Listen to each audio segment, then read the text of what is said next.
everyone realizes that how difficult it is once you're addicted to get off it.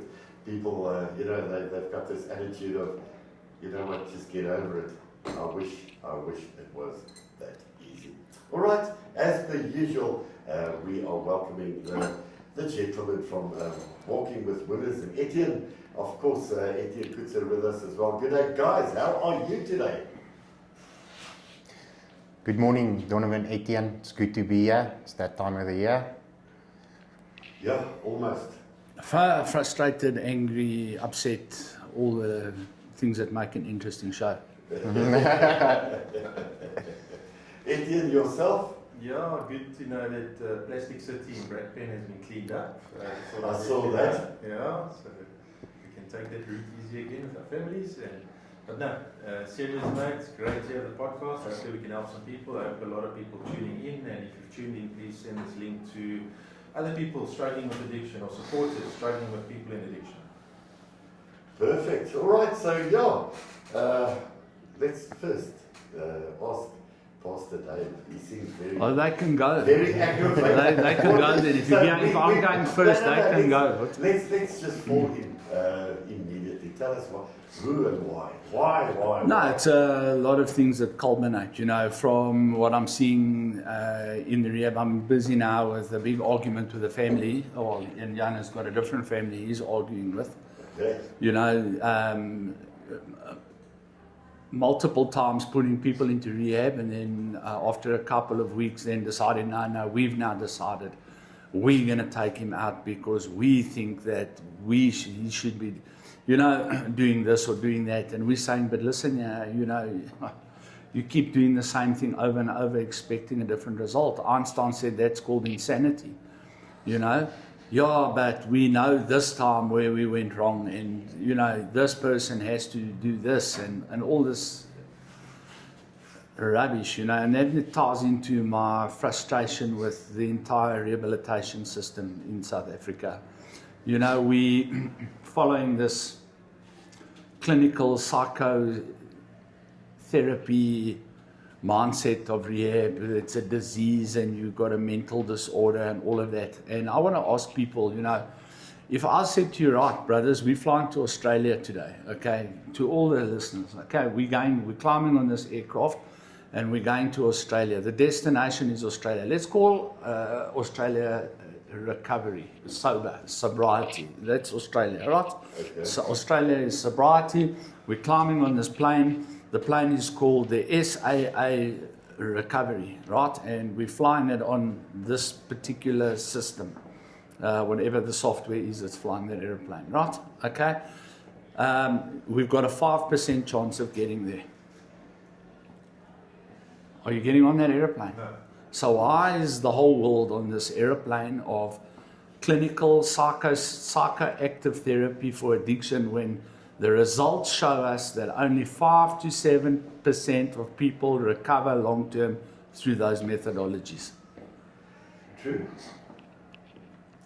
And then we come and we say, right, we've got an alternative, right, which is a spiritual faith-based system, which shows internationally anything from 25, some places claiming up to 60% of their adherents, long-term recovery and sobriety. So which plane would you rather fly on? The 5% or the 60% or even 30% or 20% chance? Which one would you climb on? No, I'll tell you which one you're going to climb on. You're going to climb on the 5% one. Because the 5% one, for the limited time that you're flying, is very comfortable and costs more money, and therefore you believe you're getting better value out of it. But the chances of it actually getting to the destination are almost zero. But at least you'll die comfortable. Yeah. You're rewarded. You're rewarded for being an addict. Yeah, you're rewarded for being comfortable, in this system, whereby you don't have to take any responsibility for your problem. It's because you've got a brain illness and there's nothing you can do about it. So shame on you. Is it not that there's a lot Makes of me crazy. bureaucracy behind the It's money, brother. 5%? It's money. So people go your route, less other guys are going to become stinking rich. It's money, bro. you go into psychiatry as a profession, okay? Show me one person in the world that psychiatry has cured. And they will tell you that they themselves will tell you, go and watch the documentaries, go and watch the information that's there. They will tell you themselves, we cannot cure people, we can only manage their illnesses. And it's through the management of their illnesses and the prescription of medications that they make money. That's what it's about. It's about money. Then we come along and we're challenging that entire status quo. And that's why we demonized at the level that we demonized. Because they know that we can do a better job for 1/10 of the price. Because recovery, we don't charge you for your rehabilitation. You know what we charge you for? For your housing and your stay. So we charge you $7,500 a month because that's pretty much what it costs us to keep you there. With a tiny little bit on the top to pay my staff and all that stuff, right? But your recovery, the program, guys like Jan, Greg, JP, these guys, they work for an absolute pittance in order that we can present what we received for free to you, which is your recovery through faith in God. And that's what, and it shows massive results. They can, you can't even compare it to the clinical model, the results. Not only in terms of just sobriety, but in terms of complete lifestyle change, improvement in the individual, spiritual growth, mental well-being, physical. I mean, check it, Greg. He came in there, he was flipping sat. On Saturday, he's fighting in a white-collar boxing event. His spirit is getting renewed. He's becoming a whole new, different human being. He's cutting off all his old ties. You know, all these things that come with living a Christian lifestyle. You know, wanting to please God, and through wanting to please God, becoming a better human being. The advantages of the system are off the chart. You know, so you're a heroin addict, for argument's sake, right? Now we can get you off the heroin, no problem, okay? No problem. All you need to do now is manage your depression. Here's a pill. And then you need to manage your anxiety. Here's another pill. And then you need to manage your bipolar disorder. There's a pill for that. And then to keep you off the heroin, here's Subutex or Suboxone as an opioid inhibitor. So you now, instead of taking your 2 bags or 3 bags or 10 bags of heroin a day, here's 25 pills to replace that. I mean, really, is that truly a cure? Is that truly how you want to live? You know, replacing illegal drug for your legal drugs that are managing all your sicknesses and illnesses, or do you want a whole human being or do you want to be a whole human being that can face life on life's terms?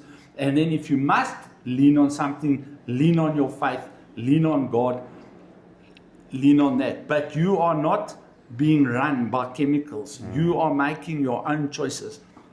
That is the difference. I mean, if I have to take in my own life, I mean, I took the route of taking the 25 pills a day to substitute for the heroin. And what happened was that I was on the 25 pills the day and on the heroin. So I walked into that psychiatric facility with a heroin problem, and I came out with a heroin and a prescription pill problem. Yeah, True story. That's what happens.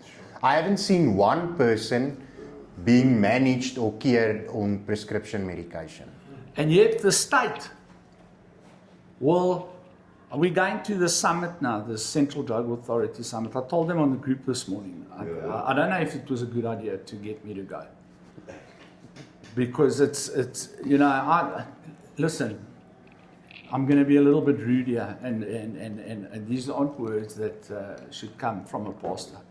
But I'm a bullshit detector. That's my job. I'm around people talking rubbish all day, manipulating. You know, so now we've had this national drug master plan, okay? And I used this example with the guys this morning, right? Have you guys watched a movie called Sicario? No. Do yourself a favor. It's about the drug trafficking in America, right?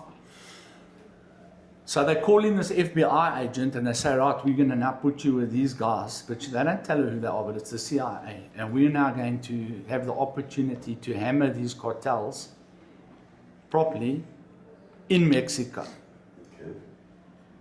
Okay? Do you want to be a part of that? And she says to the FBI director, well, that's not strictly legal. And he said, well, the president has told us to take the gloves off. So you've got an opportunity here to either be strictly legal or to get involved with these guys. Because are you catching the drift that we're winning this war with the way we're fighting it now? We're spending $200 billion a year. That was the stats they used in the movie. Fighting the war of drugs, this legal, humanitarian, blah, blah, blah way. Does it look like we're winning with the drug problem in America, with the fentanyl crisis and this and oxycodone and all this stuff that they've got there? So she said, no, I don't catch the drift of winning. He says, well, now we're going to give you the opportunity to actually make a difference, but we're taking the gloves off, right? Oh, yeah. Now, this is my exact argument with the National Drug Master Plan. What are the successes on the ground of this master plan that you masterly planned? Zero. The drug problem has grown in the last 10 years. Some estimates tell us over 2,000% in this country. So you now tell us now, how's the master plan working? No, because all we've done is all the work has gone into formulating the master plan, and that's where it stays. And then we start working on the 5-year plan for the next master plan. But it doesn't translate to some estimates from the United Nations Office on Drugs and Crime told us in 2012 that up to 15% of our population is addicted to substances for which they need treatment. That's not your, what they call functional user or your experimental user or your social user these are people that need treatment, 15%, and that includes alcohol, prescription medications, and illicit drugs. That translates to 6 million people right now that need rehab. And we're sitting and we're having summits and we're putting up beautiful posters, don't do drugs, drink responsibly. I hope you've got one of those in the facility that you manage. Drink responsibly. Show me how to drink responsibly. Show me an alcoholic that drinks responsibly. Who is that poster for? So drink. Drinking is cool, bro, but do it responsibly. You know, so at what point are you now irresponsible? So after you've had 4 beers, okay, can you make a choice now, responsibly, not to have a 5th? There's no ways. I think the issue we're sitting And with, spending billions on this. Instead of, let's take those billions, let's buy the Carlton Hotel, let's flip and translate that money to actual helpful people. Let's build a flip and flop proper drug enforcement police. Let's do this thing properly. No, we want to make key rings and we want to have meetings and we want to have white papers on this and talk shops on that. And you know, this thing, yeah, I'm so great at it. Let's get all the addicts to these points, we register them, and then guess what? We got nowhere to put them. Did you see this balls up? This massive thing.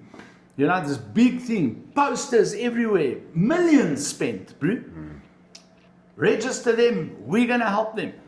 Nowhere to send them. They go dump 1,000 of them at Florence Fabian Ribeiro Center where they haven't got the capacity to treat these people. No, all right? And we know already that there's been an issue at that center for a decade at least with substances going in and out there, all kinds of things. There was a big story there that I'm not going to talk about, that I'm not even supposed to know about, but I'll just leave it at that. I know about it, okay? And we take 1,000 people from around Gauteng when there were multiple thousands that went and registered. And in the meantime, in the background, we've closed down rehabs, we've cut funding to rehabs, we've got members of the Department of Social Development that have been implicated in massive corruption and fraud on the funding side. We got Esidimeni, 150 mental health patients dead. We then change it into a rehab. We then close that rehab. Where are you sending these people that you're registering? We've got nowhere to send them. But you see, we create the impression. This is the thing. We create the impression that we're helping people so that people will vote for us. That is what it's all about. And I'm over that. That's why I said, I think maybe you've got the wrong person in this local drug action committee. Because if I don't see results, I'm going to make a noise. Of course. And I'm going to make a noise through these platforms where millions of people watch us. Okay? Exactly. So, you know, when I go to the CDA, the ministers are going to be there. The big knobs are going to be there. I'm going to corner those people. And if I must corner them publicly like Ian Cameron did with Becky Taylor, that's exactly what I'm going to do. I want to see the on-the-ground successes of the National Drug Master Plan. I want to know how many people over the last 5 years have been successfully rehabilitated to the point where they're gainfully employed, they're looking after their families, and they're contributing to society. If you can't show me that, your plan is a failure.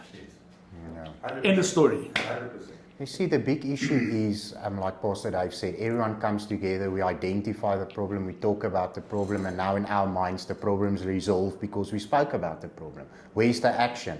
All the money goes into the posters, all the money goes into setting up the meetings, but after that, then it's just messages and information on social media, and now the problem's been dealt with. Yeah. Yeah. Then on a more individual level, yeah, we're taking our son out because he needs to work and he needs to earn money okay, so how has he effectively done that in the past? No, he hasn't really done it well. Why not? Well, because he was addicted to drugs. Well, you know that he hasn't successfully conquered his problem. So if you take him out now, chances are probably 90% he's going to go back to drugs, and he's not going to feed his family, and he's not going to stay gainfully employed, and he's once again going to become a burden to you, and he's once again going to get involved in criminal cases, and he's once again, and we give him all run out. Yes, but we think, we know him best, and we think he's ready now. Okay, you know him best, and you know all these things. All right, then why was he on drugs to start with?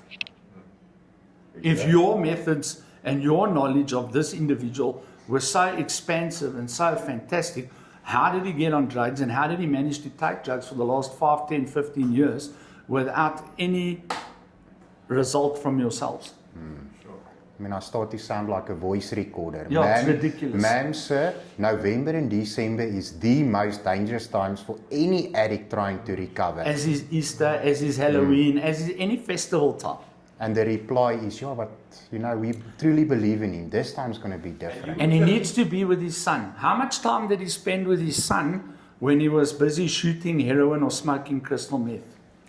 And you would Makes me typically- angry, bro. You would typically help your people that have gone through the process and sort of halfway house and then out into society and left your program. You would typically help them with a relapse prevention plan, or they would write up a relapse prevention plan themselves. And they throw it in the dustbin.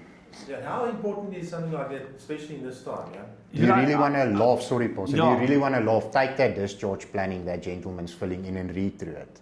And that discharge planning is as effective as you seeing a speed sign on the side of the road and deciding whether or not you're going to follow the speed limit, decide not to follow the speed limit, and then hit the truck at 250. That's exactly what happens.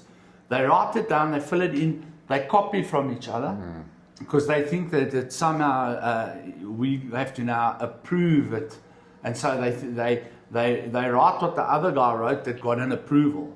You know, so they just copy it down, and then we put it in the file to show that we've given it to them, that they filled it in, that they've signed it and all of that. And then the day before they walk out the gate, when they get their bags to pack, they've already forgotten what they wrote in the discharge planning. They don't care about the discharge planning because all that's on their mind is, like that one guy, a rump steak, a milkshake, a lolly, a tin foil, and I nearly used a bad word.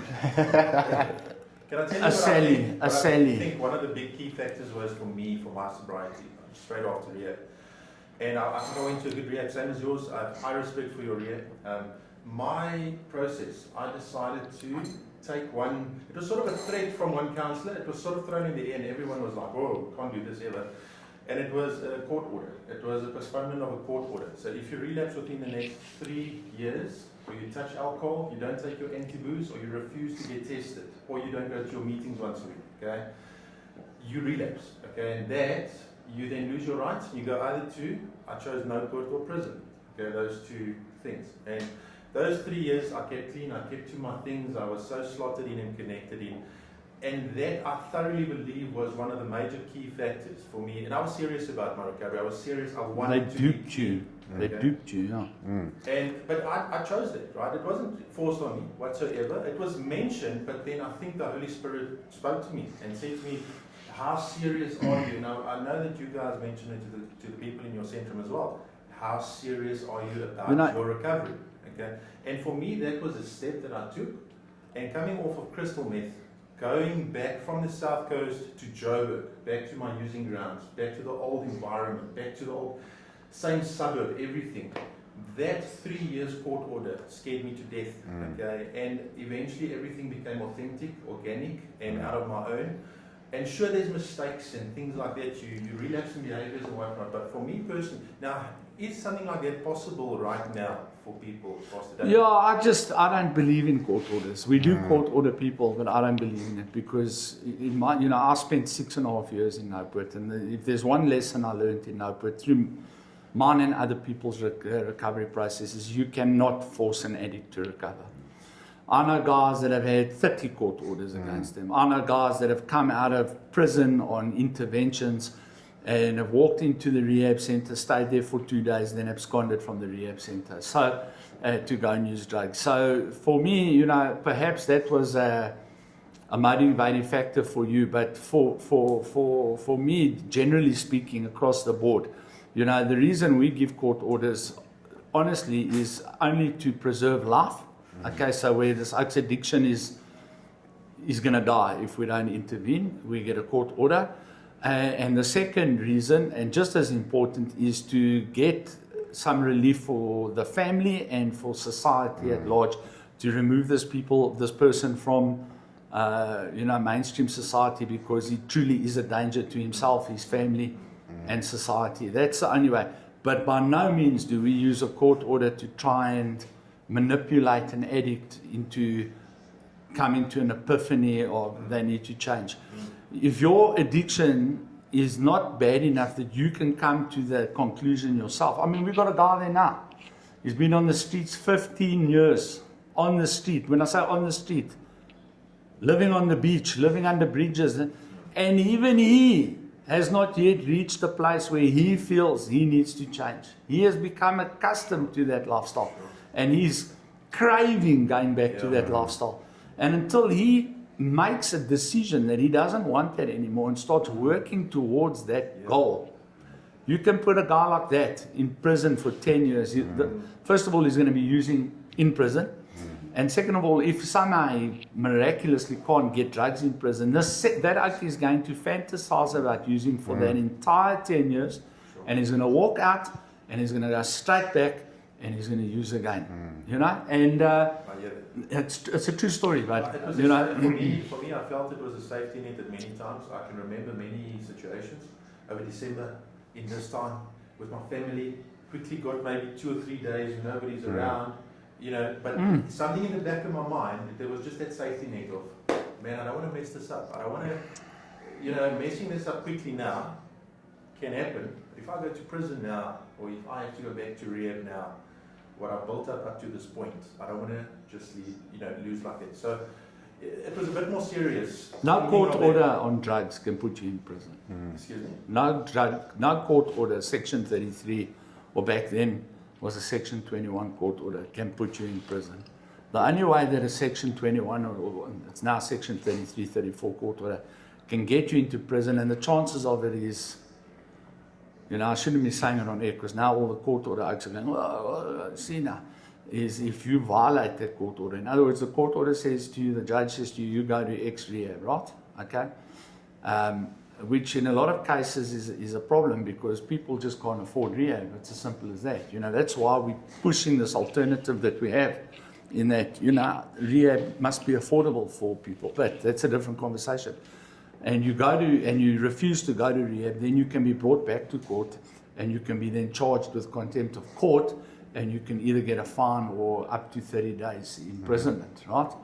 And but no court order in the world can say to you, well, if you relapse, you're going to jail on this court order. It just simply doesn't exist. And also a court order is by law, they're not allowed to court order you to an unregistered facility, which is what know it was at the time. So I think more realistically is that the court order might have been a threat to you in some way or form, but ultimately, if I listen to your story carefully now, you made decisions. Yeah. Yeah.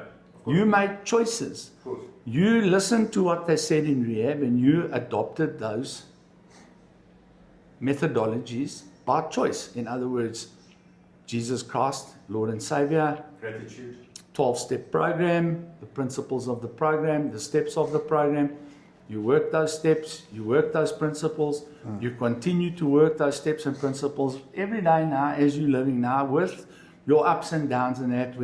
When things are getting hard, you refer back to those principles. They're just part of you in your mindset.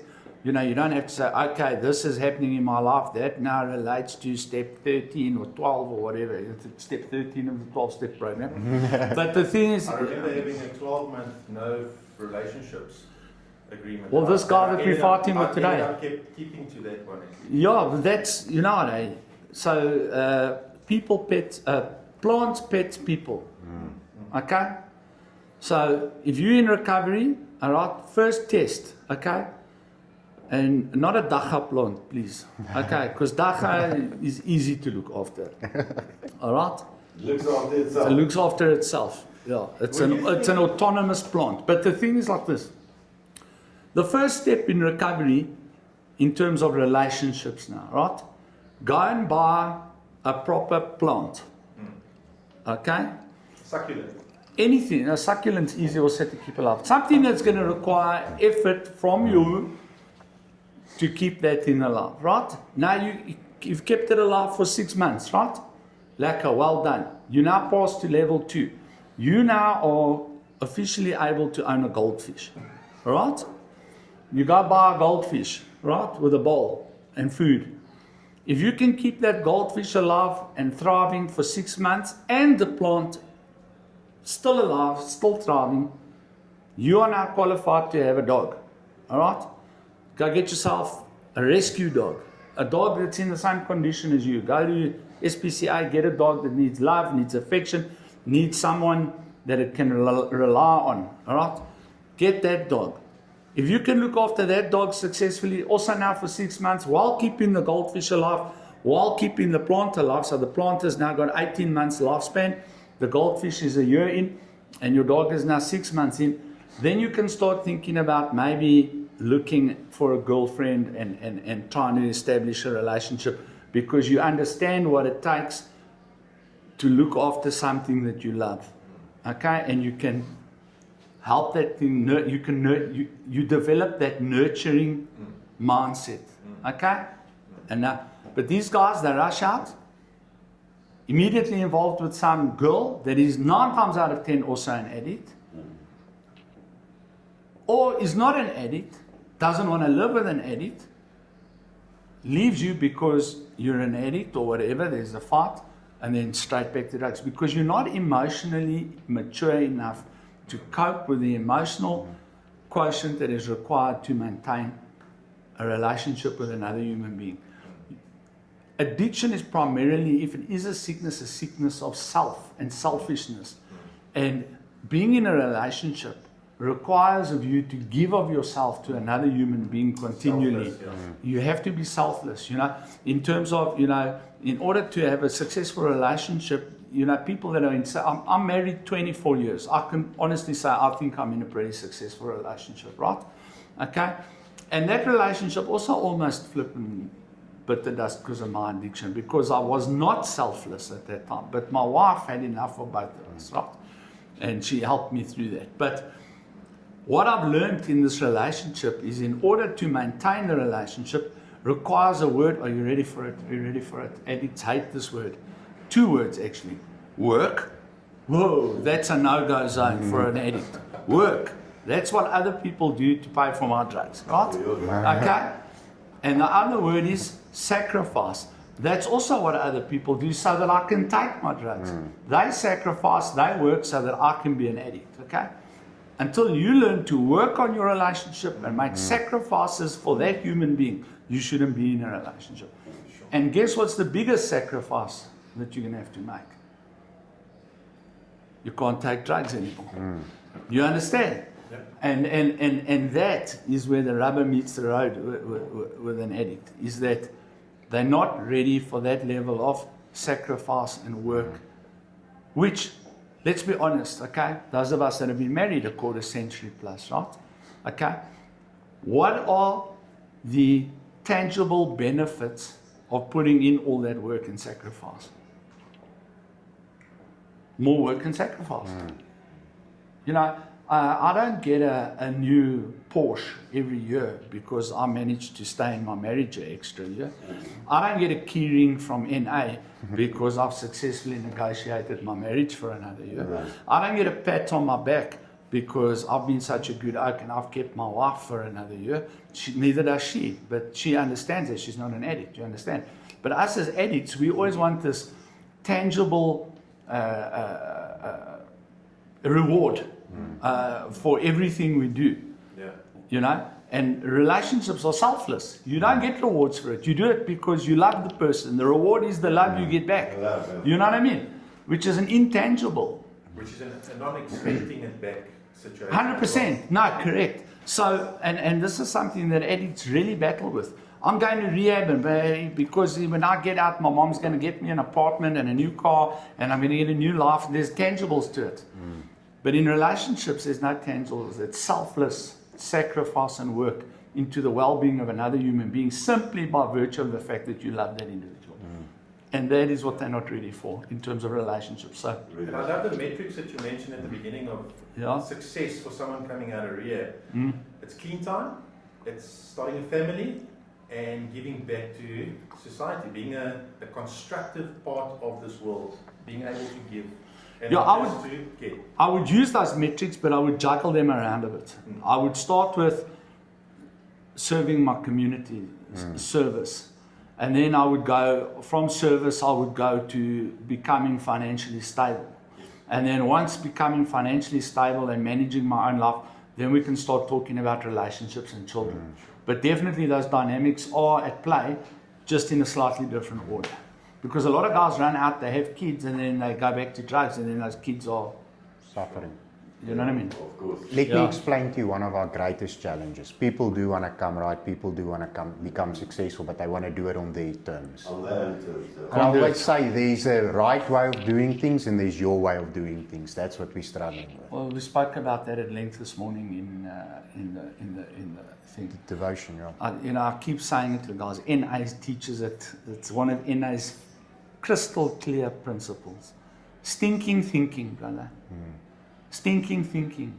All right? When I heard this the first time, I wanted to throw up. Okay, in my own life. All right?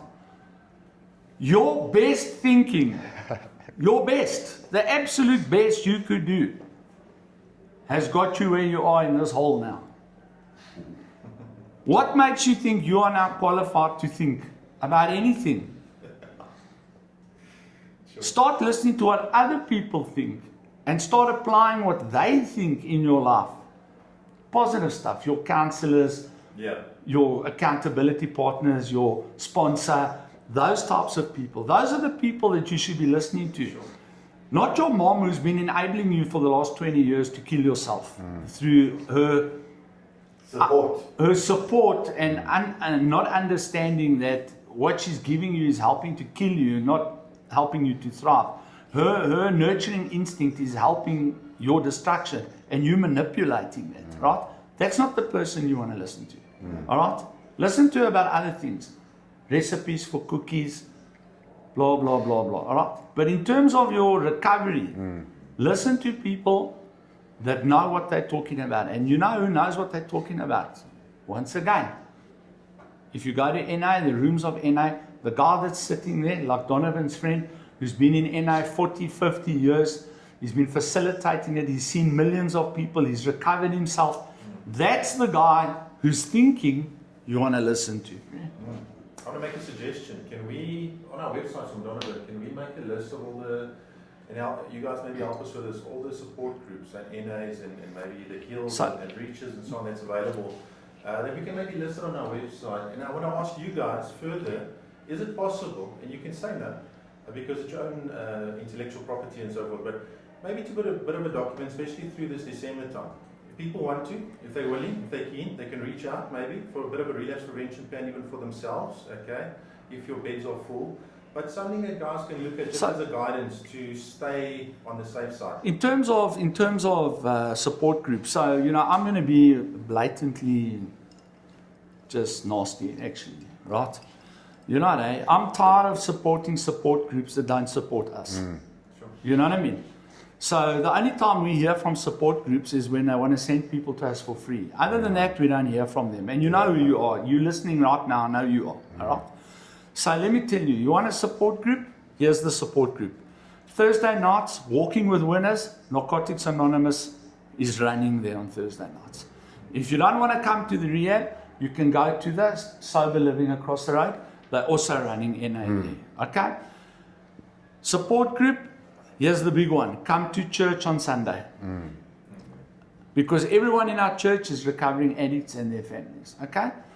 Sunday morning, 10 o'clock, Walking with Winners, church service. All right? Support. You want support, outpatient? Find Jan Netlin. He'll hook you up. All right? With himself or with someone else that's available. All right? We've got 1 or 2 black guys there also that also counsel. So if you're a black guy and you don't want to see a white guy because of the language barrier or whatever the case may be, we've got a couple of black guys there that can support you in your own language, all right, and understand you. They've recovered, they understand, or they're in recovery and they understand the process. So there's support for you here locally. Get hold of us. We are one-stop shop. If you need interventions done, there's someone that needs to be intervened, needs to be convinced to go to rehab, we do that. Speak to us, we will come and talk to the guy, all right? This is another sticking point. How much time have we got? We're nearly done. So this is where was I going with this? I wanted to say something now about, yes. Once you've been convinced to go to rehab, don't come to the rehab. I don't care which rehab you go to. And believe that now it's the job of those facilitators to every single day convince you to stay another day. That is not our job. No, of course. We spend ludicrous amounts of time with guys. Yeah, but I need to go, and what we just discussed, spending hours and hours and hours wasting valuable time for yourself that you could be engaging in your recovery process, and for other people that also want to see us, that are also on the program, that want to recover, that we now can't get to because we're spending hours convincing you why it's bad for you to go back into the world right now. You came in, you committed to the process. Let us help you through the process so that you can recover. Not, Brew, you should stay because, your family and exactly what he said, like a stuck record. It's November, buddy, to the families as well. Please, either get on board and stick to the commitment you made with the addicted person and with us, or don't bring him to start with. You rehabilitate him yourself then, your way. We haven't got time for this. Yes, man, but this is why he should listen. If you can't understand, if you haven't been through enough pain with this person's addiction in your life as per yet to make the required decisions that you need to make, then I take him back for another 10 years, feel that 10 years of pain, and then maybe if he survives and you survive, okay, then bring him back, because then possibly you might be ready. You know what's the craziest thing? Guys trying to recover today is they don't learn by means of advice. They learn by means of consequences. It's scary, actually. They don't want to listen. They have to physically go see their gut properly. Here's a Dave Barber. You can quote this. This is mine. All right? Addicts only recover when their addiction becomes more painful than reality. Fact. Wow. Wow, yeah, that's profound. That's true. Sure. Pain. Enough pain is the measure. If people don't go through enough pain, mental pain, emotional pain, financial pain, physical pain, as a direct result of their addiction, then they don't find any reason to change. I mean, you can sit with someone and you can convince this person. You give him all the facts, and then the reply is, "Yeah, I hear you." Why do they call it rock bottom? What happens if you jump off a building and you hit a rock bottom? Yeah. Do you think you're going to experience pain? Rock bottom is where you get to a place where the pain is so overwhelming that you need to make changes. And it's like, And you can't get out. So, what's the first You can. What's the first principle of being in a hole? Stop digging. Yeah. Yeah. Take the cotton wool out of the ears, put them in the mouth. and you know, There's a good Listen. story. Sorry to interrupt you. There's a good story about that. A uncle's dug a hole. He's stuck in a hole. Falls in a hole. And a pastor comes past. He says, "Pastor, please help me out of this hole." And pastor tries to get him out the hole. Can't get him out the hole. The next thing, a rabbi comes past. He says, "Please help me out the hole." Try that, can't. An imam comes past. The same story. Can't get him out the hole. Next minute, a billionaire comes past. "Help me out the hole." Can't get him out the hole. Next minute, another comes out. He says, "No one has been able to help me get out of this hole." He says, "I can help you get out of that hole." He says, "How?" He says, "Because I was in that hole a couple of days ago. yeah. I'll show you how to get out of that hole." 100%. So, who's the best people to help you get out of your addiction? Mentors. People that were in addiction Yeah. themselves. You can have all the book knowledge in the world. I admire these people that have studied psychology and all this stuff. And, they've got a good understanding of people's mental issues, and I respect all of that. But until I said it to a social worker, I said it to my social worker 2 weeks ago. I said, "Right, what we're doing now with you, Chris," he's my social worker, and he's a good social worker. He knows his stuff. Yeah, he and, is. he's got a heart and a passion for the job, right? He comes often to me, "I don't know what to do anymore because these guys, they just don't listen." I said, "Welcome to the realities of addiction, brother."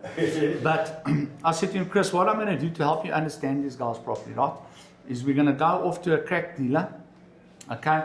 Yeah. And I'm going to buy you a rock of crack, okay? And then you're going to smoke crack, all right? And then you're going to go on like a 5-year course of the streets because of your crack addiction that you're going to have now.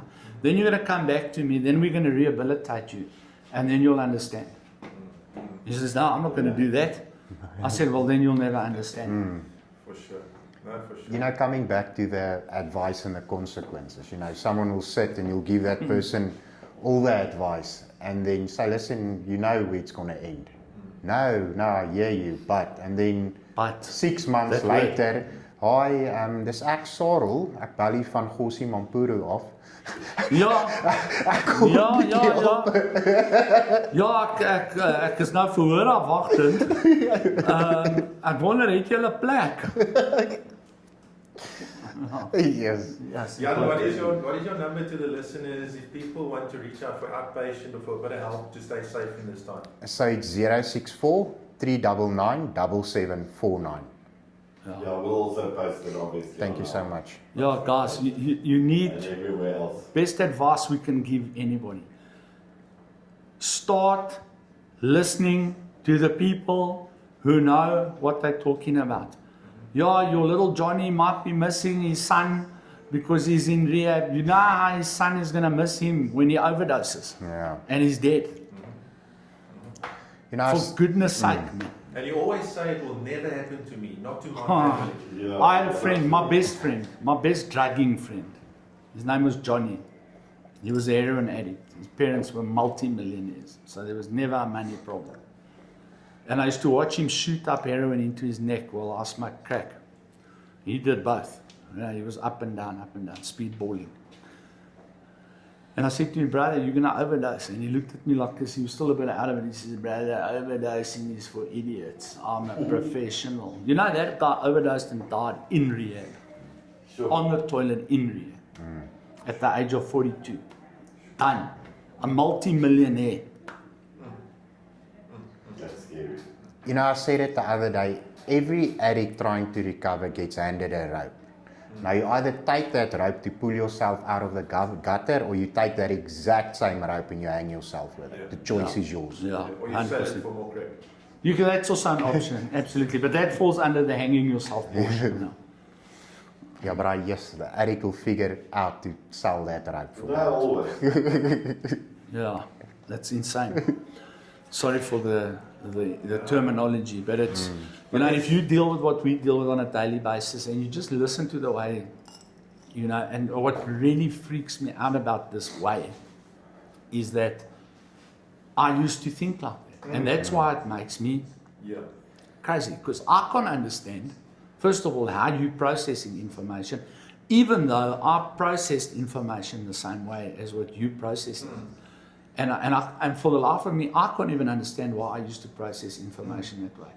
But when I walked into my recovery and I came to the knowledge of the truth and I came to the reality of what God offers us, and I started following what God thinks and what people of God think and the principles associated with Christian living, I just automatically gravitated out of that way of thinking to the point where now when I hear it, I get, you know, you almost get angry because you're looking at the guy, you know, and I said it to them yesterday, I'm not going to use the exact words because they're not very pastorly. I said, but stop being a dumb idiot. You're thinking like an absolute idiot. You know, what kind of intelligent person, because these people all claim to be intelligent, right? Let's use crystal meth. I chose to smoke crystal meth. That has brought me here, where I'm in rehab now, right? Life gone. Everything associated with it, right? Gone. Possibly facing criminal cases, what. Right. Now I'm going to spend the next couple of months figuring out how to get out of here as soon as possible so that I can go back to smoking crystal meth to bring me back to this position. I said, does that sound like an intelligent person to you? No, So then how can you claim to be intelligent? Sounds like a dead man walking. You know, but this is how these such things. Guys sit there, I promise you, I've had guys sit there, right, for over a year. Okay, we recommend longer, but it doesn't always work, but it shows better, far better success, right? They sit there for an entire year on, let's say, a court order, right? Fantasizing about the first hit they're going to take when they leave after that year. From day one, for 365 and a quarter days, they fantasize about that. They leave there, they go home, eat something lekker that mommy's cooked, because now, woo, reward. Reward for you. Get the reward, that reward is not sufficient, boom, flat out. Last story. That's so sad. Man. Last story. We got dirt bike riding. I'm riding with a guy who's also in recovery, right? He arrives at the ride, jumps out of his car. Hey guys, 1 year clean today. 1 year clean. Woo! So I had another friend, his name was also Dave. He looks at him like this. He goes, jumps up, because he was sitting under the tree. He jumps up, he says, hey guys, 33 years clean today. 33 years clean. What do I get? So the guy says, you've got 33 years clean. How old are you? He says, 33. I've got a wife and a kid. I get no rewards. Why should I not get rewards for 33 years clean and you get a reward for a year clean? That guy relapsed the same night. The same night. It's got to wake up. It's got to wake up. Because addicts don't seem to understand that staying clean is the reward. Of course. Yeah. Sobriety is. The reward. You can't hang carrots here. Or if I stay clean 6 months, no, another carrot, and another 6 months. No, my bad. It doesn't. And this is what these guys want. They want, because that's what they've been taught by their environment. Yeah. There must be gratification at the end of anything. And of course, they're hooked on short-term, instant gratification. I mean, you have to work twice as hard. You have to stay clean and you have to make a successful living. Yeah. You have to work hard at your recovery and work hard at But your on life. that note, that's why recovering addicts are the strongest people on earth. The end. Because recovering people have realized and have to live life without any kind of intervention, whether it be alcohol, prescription meds, whatever it is. They have to face life bang on because the alternative is just too horrific to contemplate. So when I went to rehab, I lost my relationship with, I had a fiance and a little baby girl, a beautiful girl, Kiara. And she's now 17 years old. And my reward is to have a relationship with that girl and to be able to see her every second weekend when she comes to us and spend some time Yeah, but with her Etienne, and see her grow. That's and 17 have years a later. healthy relationship to see her flourish. Try to talk to an There's addict about a my- there's 17-year my- later reward. They're not going to be No, interested. every second weekend is my reward. Hearing it's going well with her is my reward. Okay, knowing I'm part of that process is my reward. that's lekker, but That's how it's supposed to be. Yeah. But to actually go to a shop and buy a birthday present, or go and buy a Christmas present, take her out for a weekend, or Yes. you know, invite her over for holidays. I don't know if she stays with you. That's double the Most reward. of the guys so every aren't- second most of the- weekend she comes to us, and I mean, I don't go after the second weekend. Hey, I made it through the next 2 weeks. Let me go buy a bottle of brandy and celebrate because that's my reward. That's how they do it. That's though. how You people know, unfortunately do it. you can see your daughter every second weekend with the potential of a 17-year-old relationship, you know, in the future, or you can go get high right now and feel fantastic immediately That's for $100. Sure. so true. So sobriety has got rewards. It's just about the perception. of the Exactly. individual. Aha. The perception and what do you want? You know, everybody wants stuff. That's how we structure it. So what do you really want? And what are you prepared to do for that reward that you're going to get? Like your long-term relationship with your daughter. What sacrifices and what work did you have to do to maintain that relationship? You see? Sure. There's the All right, keys. that's Lekker. it again for time. Guys, thank you so much. Yeah, I think today we actually got to a brilliant point and we proved at points. Did all 4 people following us enjoy it? Yeah. They did 110 of them. Okay. Well, thank you Lekker. so much, and Sweet. yeah, we'll do the same thing next week. Cool. Same place, same time. Lekker. Cheers, guys. Cheers, thank you. Cheers.